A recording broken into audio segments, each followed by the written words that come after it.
বন্ধুরা, আমাদের ছেলেরা লজ্জা পাচ্ছে, মেয়েরা দেখে নাকি কি বলেছে যে হ্যাঁ তুমি এইসব বক্স ফিটিং করো, এইসব স্পিকার পড়াও, সেই জন্য আমাদের ছেলেরা বলছে দাদা আমরা ভিডিওতে উঠবো নি। ঠিক আছে, ওটার দরকার নেই, বক্স আর স্পিকার আপনারা কন্টেন্ট দেখুন তাহলেই হবে।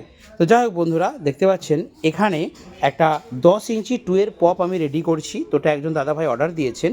তো এই পপেতে আমরা পড়াচ্ছি সুইটন ডবল ম্যাগনেট 8 ওহমসের 150 ওয়াট স্পিকার। দেখুন, খুবই আচ্ছা, স্পিকার নয়, এটাকে উপার বলা হয়। দেখুন লেখাই আছে উপার। তো সুইটন কোম্পানির ডবল ম্যাগনেটের উপরে এটা ডিজাইন করেছে। এটার কিন্তু বিভৎস হারে বেস হয়। আপনাদের আমি নেক্সট ভিডিওতে দেখাবো যে কীরকম প্রেশার হচ্ছে। তো আমাদের টিএমএস সাউন্ডের দোকানে তৈরি 10 ইঞ্চি 2 এর পপ, মারাত্মক রেজাল্ট আছে বন্ধুরা, আপনারা অর্ডার করতে পারেন। দাম জানতে চাইলে আচ্ছা, এর নেট হবে, কাভার হবে। এবার দেখুন, নেট কাভার যদি কাস্টমাররা চায় তবেই আমরা দিই। তো আপনারা বন্ধুরা অর্ডার করুন, পেয়ে যাবেন টিএমএস সাউন্ডের দোকানে 10 ইঞ্চি 2 এর পপ।